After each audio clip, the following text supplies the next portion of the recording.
ஒவ்வொருத்தரோட உடம்புலயும் 9 கோள்கள் உண்டு. ஒரு ஜோதிடர்களுக்கு நம்ம ஒருத்தரை வணங்கும் போது 9 கிரகத்துடைய ஆசீர்வாதம் நம்மளுக்கு கிடைக்கும் அப்படிங்கிற ஒரு விஷயம் இருக்குது. ஒரு வீட்டில் அஸ்வினி நட்சத்திரத்தில் ஒருவர் பிறந்தார்கள் என்றால் அவர்களுக்கு அந்த கடவுள் நட்சத்திரமான திருவாதிரை நட்சத்திரம் அந்த வீட்டில் இன்னொன்று சேரும். இல்லைன்னா வரக்கூடிய மனைவி திருவாதிரை நட்சத்திரமாக இருக்கும். ஒரு சில ஜாதகங்கள் என்னன்னா, கல்யாணம் முடிஞ்சதுக்கு பின்னாடி ஒரு 6 மாதம் கழிச்சு மருமாங்கல்யம், சுமங்கலி பெண்களை வச்சு மருமாங்கல்யம் பண்ணிடலாம் அப்படின்னு ஒரு ஐடியா பண்ணி அதை செஞ்சோம். அதுலயும் ஓரளவுக்கு எங்களுக்கு சக்சஸ் கிடைச்சு. ஒரு காதல் பண்ணிட்டு இருக்கிறவங்க, லவ் பண்ணிட்டு இருக்கிறவங்க கூட சொந்த பந்தங்களோட திருமண விஷயத்துக்கு 2 பேரும் சேர்ந்து போய் பார்க்கட்டுங்களேன், அதனுடைய காதலினுடைய தூய்மை ஒரு மாதிரி இருக்கும். நவ கிரகங்களுடைய ஆக்குபை நவதானியம். இந்த நவதானியத்தை நீங்க பரிகாரமா எடுத்து ஒவ்வொரு ஸ்டெப்பா கொண்டு போனீங்க அப்படின்னா கண்டிப்பாக அந்த வீட்டோடைய வேலை நல்லா போகும்.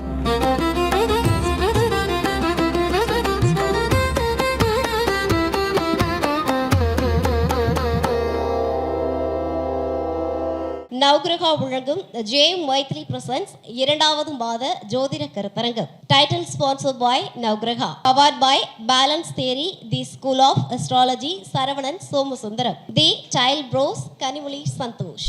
முதல்ல அனைவருக்கும் மகளிர் தினம் நல்வாழ்த்துக்கள்.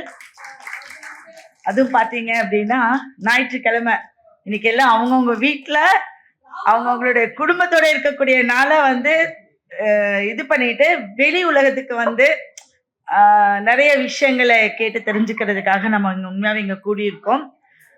அதுல ரொம்ப சந்தோஷப்படுற நானும் அதுல கலந்துக்கிறேன் அப்படின்னு. முதலில் 2வது கருத்தரங்கமாக நவகிரகா, எல்லாம் நவகிரகா அப்படின்னு சொல்றாங்க. மைத்திலி மேடம் வச்சிருக்கிறது நவகிரகா அப்படிங்கக்கூடிய நேம்ல வச்சிருக்காங்க. அப்போ நவசக்தி, நவ என்றால் ஒரு பிடிப்பு. ஒவ்வொரு மனிதனுக்கும் ஒரு பிடிப்பு வேணும் ஒவ்வொரு விஷயத்திலையும் அப்படிங்கிறத இது உணர்த்தக்கூடியது. இந்த ப்ரோக்ராம்க்கு என்னை அழைத்து கௌரவித்ததற்கு மிகவும் நன்றி ஜெயம் மைத்திலி மேடம் அவர்களுக்கு. ஒவ்வொருத்தருக்கும் ஒவ்வொரு தலைப்பு, வித்தியாசமான தலைப்புகளை மருதமலை குருஜி ஐயா கொடுத்திருக்காங்க. அதுல எனக்கு சோதனையை முறியடிக்கும் பரிகாரங்கள் அப்படின்னு சொல்லியிருக்காங்க. சோதனையை முறியடிக்கும். சோதனைங்கிறது மக்கள் வாழ்வில் நிறைய விஷயங்கள், ஒவ்வொரு விஷயத்துக்கும் சோதனைகள் வந்துகிட்டே தான் இருக்கு. இப்ப இன்னைக்கு பாத்தீங்கன்னா வாழ்வில் ஒவ்வொரு நாளும் நம்ம டே பை டே கொண்டு போகிற விஷயங்கள் ரொம்ப கஷ்டப்பட்டு போறோம். ஒரு சிலர் அதை ஈஸியா ஹேண்டில் பண்ணுவாங்க. ஒரு சிலர் என்னடா இன்னைக்கு நம்மளுக்கு வருமானம் இல்லை, நம்ம தொழில இன்வெஸ்ட்மெண்ட் பண்ணியிருக்கோம், அடுத்தது குடும்பத்துல சில அப்படியே சண்டை சச்சரவா இருக்கு, மகளுக்கு திருமணம் இல்லை, குழந்தை இல்லை, இன்னைக்கு எடுத்துக்கிட்டா அப்படியே சொல்லிக்கிட்டே போலாம். பிரச்சனைகள் ஒவ்வொரு குடும்பத்துக்கும் இருந்துகிட்டே இருக்கக்கூடியது. அப்படி முதல்ல நம்ம எடுத்துக்கிட்டோம் அப்படின்னா வீடு ஃபர்ஸ்ட் ஒரு சோதனை கொடுக்கறது என்ன அப்படின்னா வீட்டை கட்டுறதுக்கும் கட்டி முடிச்சதுக்கும் 2 விஷயம். கல்யாணம் பண்ணிடுவாங்க, கல்யாணம் பண்ணதுக்கு அப்புறமும் பிரச்சனை இருக்கும், கல்யாணம் பண்றதுக்கு முன்னாடி பிரச்சனை இருக்கும். அதே மாதிரிதான் வீடு, 2 பாவமே பிரச்சனை. இடம் வாங்கி வீடு கட்டுறதுக்கும் பிரச்சனை, அந்த வீடை கட்டி முடிச்சுட்டு அதை அனுபவிக்கிறதுக்கும் பிரச்சனை. இப்ப இதுல முதல்ல நம்ம ஒரு விஷயத்த தெரிஞ்சுக்கணும். அப்படின்னா வீட்டை கட்டி அதுல குடி போகாம எத்தனை பேர் இருக்காங்க நீங்க பார்த்திருப்பீங்க. வீடு அழகா ஆடம்பரமா கட்டிடுவாங்க, அதுல நல்ல விதமா வாழ முடியாது. ஒரு சிலருக்கு அடிபடக்கூடிய அமைப்பு, விபத்துகள் ஏற்படக்கூடிய அமைப்பு, நிறைய விஷயங்கள் ஏற்பட்டுட்டே இருக்கு. இதை நிறைய பேர் நீங்க பார்த்திருப்பீங்க. நான் வீடு கட்டினேன், அவ்வளவுதான், என்னோட வீட்டுடைய ஆண்மகன் முடங்கிட்டாரு, எனக்கு பிரச்சனை மகனால வந்துருச்சு, இதை அனுபவிக்க முடியல, நான் வீட்டை வித்துட்டேன், இல்ல இந்த வீட்டை கொடுத்துட்டு நான் வேற வீட்டுக்கு போய் குடி போயிட்டேன், இதை சொல்லி கேள்விப்பட்டிருப்பீங்க. இதுக்கு காரணம் என்ன தெரியுங்களா? உங்களுடைய லக்னத்துல இருந்து 4ஆம் இடம் தானே வீடு. இப்ப லக்னத்துக்கு 4, இந்த 4க்கு 10 கர்மா, 4க்கு 10 கர்மா. அந்த 10ஆம் இடம் அப்படிங்கிறதுக்கு மறுபடியும் 4 உங்க லக்னம். இந்த ஆக்டிவேஷன்ல இருந்துகிட்டே தான் இருக்கு. 4க்கு 10 கர்மா, 4ஆம் இடத்துக்கு 10 அப்படிங்கிறது ஆக்டிவேஷன்ல இருந்துகிட்டே தான் இருக்கு. அப்ப இந்த ஆக்டிவேஷன்ல இருக்கும்போது ஒரு பூமாதேவியை நம்ம என்ன பண்றோம்? பூமாதேவி நிறைய விஷயங்கள் உடைக்கிறோம், பண்றோம், குத்துறோம், இதெல்லாமே பண்ணிட்டு இருக்கோம். அப்போ இந்த 4ஆம் இடத்துல வீடு கட்டும் போது ஒவ்வொரு ஸ்டேஜுக்கும் இதுக்கு பரிகாரமா நான் என்ன சொல்றேன் அப்படின்னா, ஒவ்வொரு ஸ்டேஜுக்கும் பூமி பூஜை போடுற நாள், பூமியை தோண்டக்கூடிய நாள், அஸ்திவாரம் போடக்கூடியது, லிண்டல் போடக்கூடியது, இப்படி ஒவ்வொரு ஸ்டெப் பை ஸ்டெப்பா உங்க குலதெய்வத்தை நிறுத்தி கொண்டு, உங்க குலதெய்வத்தை அனுகிரகம் செய்து கொண்டு, அவர்களுடைய ஆசீர்வாதம் கொண்டு அந்த இடத்துல நீங்க போய் ஒரு அர்ச்சனை பண்ணி ஒரு தீர்த்தமோ ஏதோ ஒன்று வாங்கி அந்த இடத்துல நீங்க நல்ல ஒரு பிரேயர் கொடுத்துக்கிட்டு, நவதானியம் சொல்லுவாங்க, நவ கிரகங்களுடைய ஆக்குபை நவதானியம்.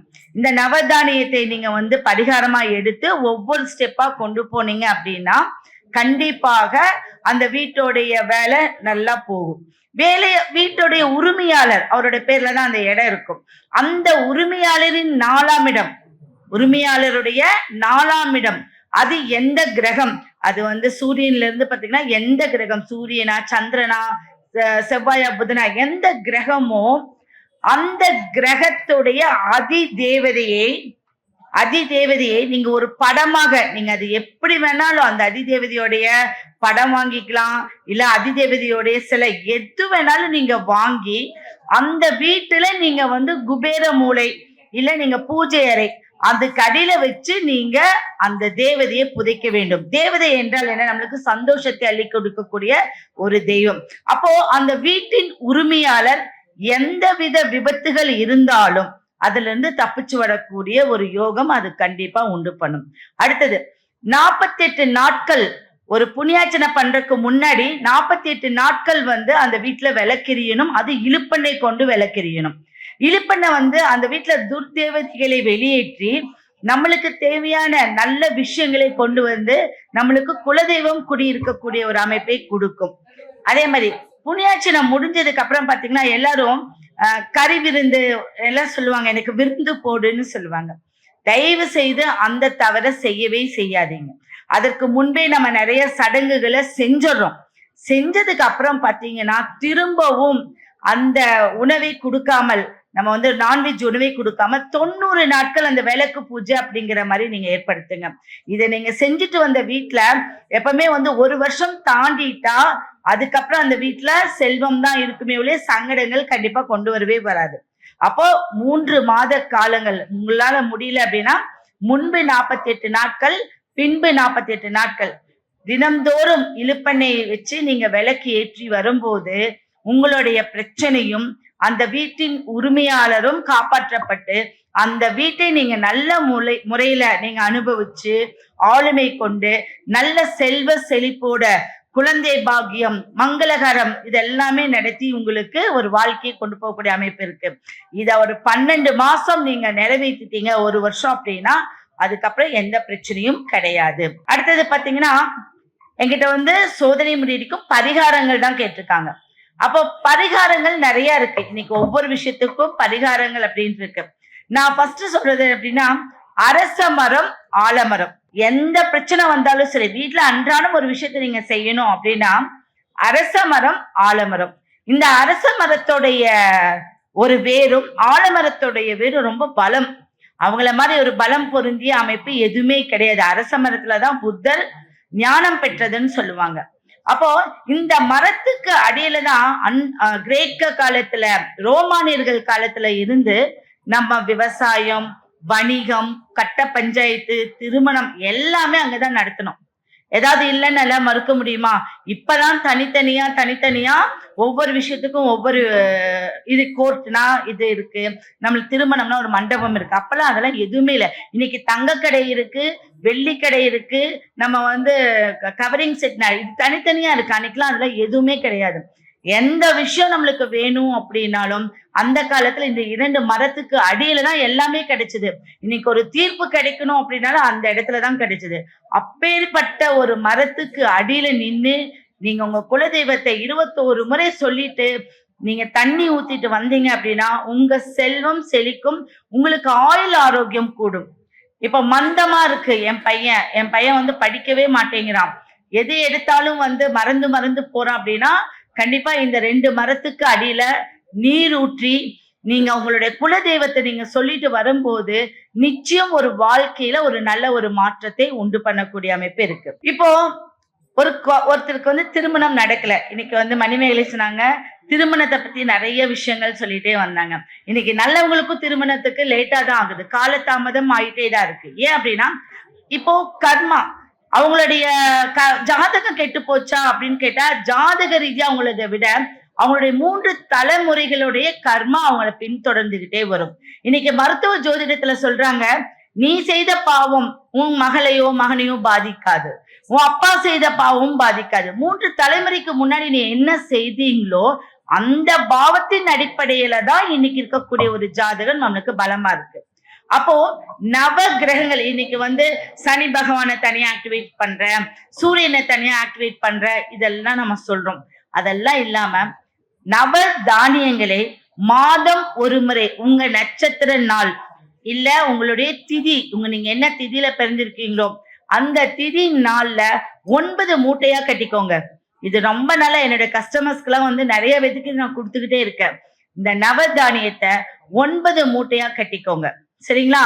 ஒரு மூட்டை உங்களுடைய நட்சத்திர நாளோ திதி நாளோ எடுத்துக்கோங்க. அந்த மூட்டைய தலைய வந்து உங்களுக்கு 9 முறை சுற்றுங்க. ஒரு நைட்ல நீங்க படுக்கும்போது 9 முறை தலை சுற்றி, என்னுடைய ஜாதகத்தில் உள்ள கிரக தோஷம் நிவர்த்தி ஆக வேண்டும் அப்படின்னு நீங்க தலை சுத்தி உங்களுக்கு தலகாணி கடியில வச்சு படுங்க. அடுத்த நாள் நீங்க சுத்த வேண்டாம். ஆனா நீங்க சொல்றது என்னன்னா, என்னுடைய ஜாதகத்தில் உள்ள கிரக தோஷம் நிவர்த்தி ஆகிவிட்டது. இத சொல்லி இப்படி ஒவ்வொரு நாளும் 9 மூட்டைகள் வைத்து அந்த 9 ஒன்னா ஒரு தண்ணியில ஊற வச்சு ஒரு மாட்டுக்கோ பசுமாட்டிற்கோ இல்ல தானியமா நீங்க ஏதாவது செடிகளுக்கு போட்டாலும் கண்டிப்பா அது முளைக்கும். அப்போ வேரூன்றி சூரியனுடைய கதிர்வீச்சை வாங்கிக்கிட்டு சந்திரனுடைய ஈர்ப்பு சக்தியை வாங்கிட்டு அந்த செடி முளைக்கும். அப்போ முளைக்கும் போது உங்க வாழ்க்கையில இருக்கக்கூடிய சில தோஷங்கள் நிவர்த்தி ஆயிடும். அப்ப அந்த தானியங்களை யார் சாப்பிடுறாங்க? பறவைகள், ஜீவராசிகள், எதுக்காவது அது உணவா போகும். அப்ப நீங்க உங்களை அறியாமல் நீங்க ஒரு தானம் வந்து செஞ்சுட்டே வரீங்க. அப்ப அது தர்மமா மாறிடும். இத வந்து மாசத்துக்கு ஒரு முறை 9 மாதம் செய்தீங்க அப்படின்னா நீங்க எந்த விஷயத்துல தடங்களா இருக்கு, திருமண தடையா, இல்ல வீடு வேலை வாங்குறதுல தடையா, இல்ல வேலை நிரந்தரம் இல்லை, எனக்கு இல்ல வேலை கிடைக்கல அப்படிங்கிற தடையா, இது எல்லாத்தையுமே உங்களுக்கு நிவர்த்தி பண்ணி கொடுத்துரும். அடுத்தது பாத்தீங்க அப்படின்னா, ஒரு கடன் குறையணும். இப்ப நம்ம வந்து கடன் குறைய, எதிரிகள் குறைய, இந்த மாதிரி நிறைய விஷயங்கள் நம்மளுக்கு சொல்லிட்டே இருக்காங்க. இந்த கடன் குறையறதுக்கு அப்படின்னு பாத்தீங்கன்னா புதன்கிழமை அப்படிங்கிறது வந்து ரொம்ப நல்ல விஷயங்கள். புதன் அப்படிங்கிறது 11ஆம் இடத்துலயோ 2ஆம் இடத்துல இருந்தா கண்டிப்பா நீங்க பெரிய லெவல்ல இருக்கக்கூடிய ஒரு ஜோதிடரா வரக்கூடிய அமைப்பு இருக்கு. அது குரு பார்வையில இருந்துட்டா அற்புதமா மத்தவங்களுக்கு சொல்லக்கூடிய பலன் உங்களுக்கு கிடைச்சிடும். அப்போ துர்வை அப்படின்னு சொல்லக்கூடிய அருகம்புல், விநாயகர் வழிபாடு, துர்வைங்கிற அருகம்புலை வச்சு புதன்கிழமையில விநாயகருக்கு நீங்க வந்து அபிஷேகமும் அதை கோத்து நீங்க மாலையா போட்டு வரும்போது அற்புதமா விநாயகரை பத்தி வந்து பிருகுசார் நல்ல விசேஷமா சொன்னாரு. முதல் தெய்வம், முழு முதல் கடவுள் அப்படின்னு சொல்றாங்க. அப்போ ஆதியும் இல்ல அந்தமும் இல்லாத அருகம்புல்லால் அவரை நீங்க வணங்கும் போது உங்களுக்கு நீங்க நினைச்ச வாழ்க்கை, நினைச்ச விஷயங்களே கொடுத்துருவாரு. சரிங்களா? இப்ப யாராவது வந்து இன்வெஸ்ட்மெண்ட் பண்ணி தொழில் செய்றீங்க.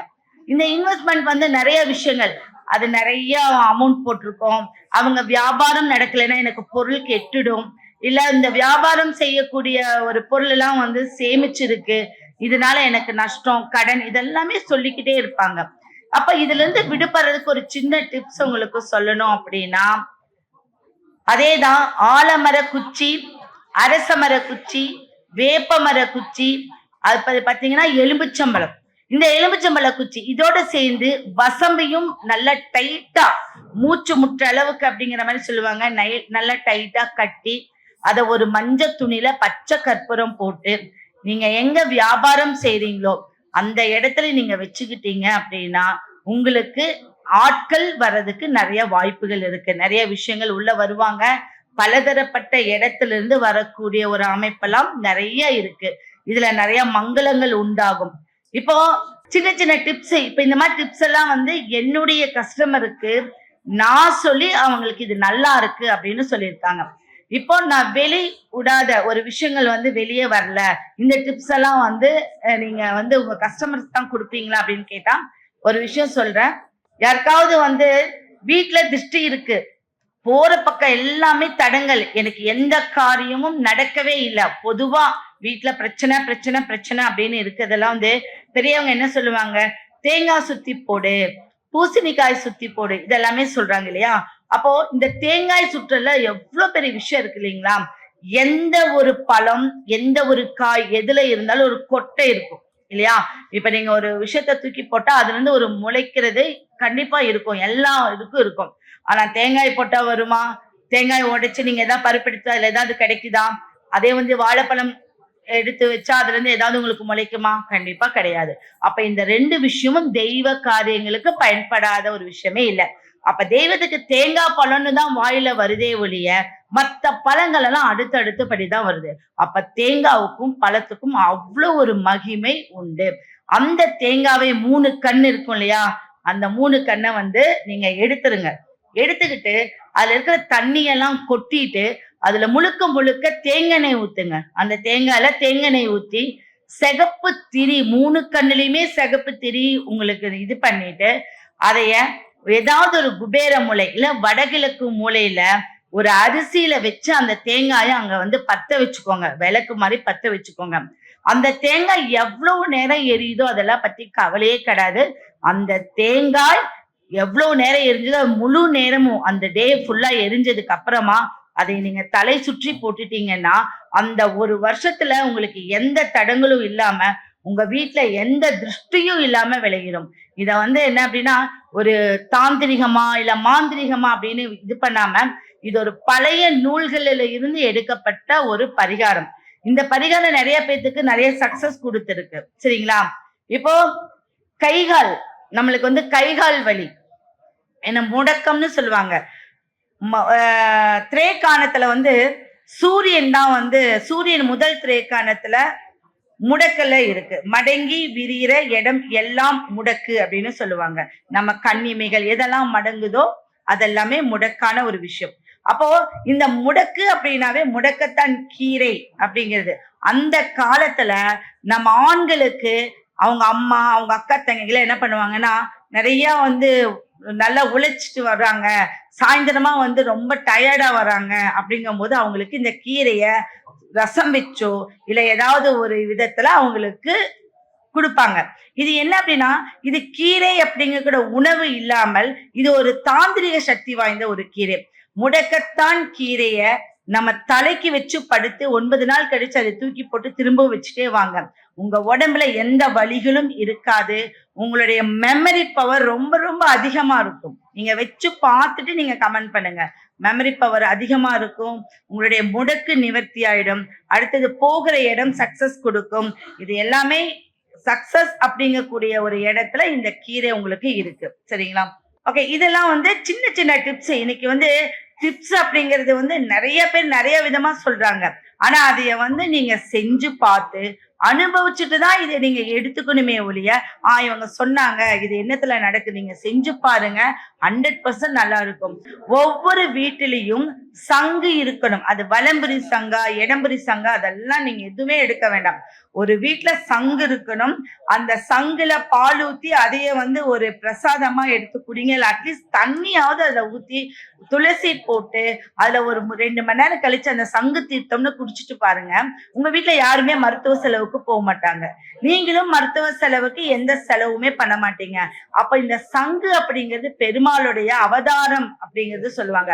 அப்ப இந்த சங்கு அப்படிங்கிறது நம்ம வீட்டுல இருந்தாலே நம்ம வீட்டுல செழுமை அப்படிங்கக்கூடிய ஒரு அமைப்பு இருக்கும். அப்ப இந்த சங்கு தீர்த்தம் நிச்சயம் உங்களுடைய உடல் ஆரோக்கியத்தையும் தேவையில்லாத மன குழப்பத்தையும் நம்மளுக்கு உண்டு பண்ணாம நல்ல விஷயத்தா நம்மளுக்கு உபயோகப்படுக்கும். குழந்தைகளுக்கு இந்த சங்குல நீரோ பாலோ துளசி விட்டு கொடுத்து அவங்களுக்கு நீங்க வந்து கொடுத்துட்டு வாங்க. கண்டிப்பா அவங்க நல்ல படிப்புல முன்னேறது, வேலைக்கு போனா உடனே டக்கு டக்கு டக்குன்னு இன்டர்வியூ அட்டென்ட் பண்றது, இது எல்லாமே கிடைக்கும். சரி, கால தாமதம் அப்படின்னா பாத்தீங்கன்னா இன்னைக்கு நிறைய பேர் நிறைய விஷயங்கள் சொல்லிட்டு வந்தாங்க. இப்ப நாங்களும் வந்து நிறைய விஷயங்கள் கொண்டு வந்திருக்கோம். ஆனா அந்த விஷயங்கள்லாம் அடுத்தடுத்து உங்களுக்கு நாங்க வந்து கொடுக்கறதுக்கு இருக்கோம். இந்த குறுகிய நேரத்துல எனக்கு இந்த பரிகாரங்கள் சொல்ல வாய்ப்பளித்த ஜேஎம் மைத்திலி அம்மா அவர்களுக்கு மிக மிக நன்றி.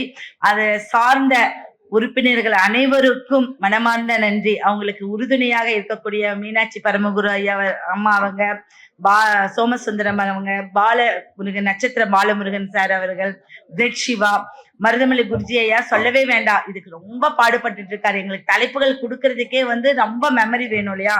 அதெல்லாம் கொடுத்து இந்த ஒரு ஒருங்கிணைப்பா இந்த நவகிரகா வளரணும் அப்படிங்கிறது இந்த மகளிர் தினத்துல என்னுடைய வாழ்த்துக்கள் அனைவருக்கும் உண்டு.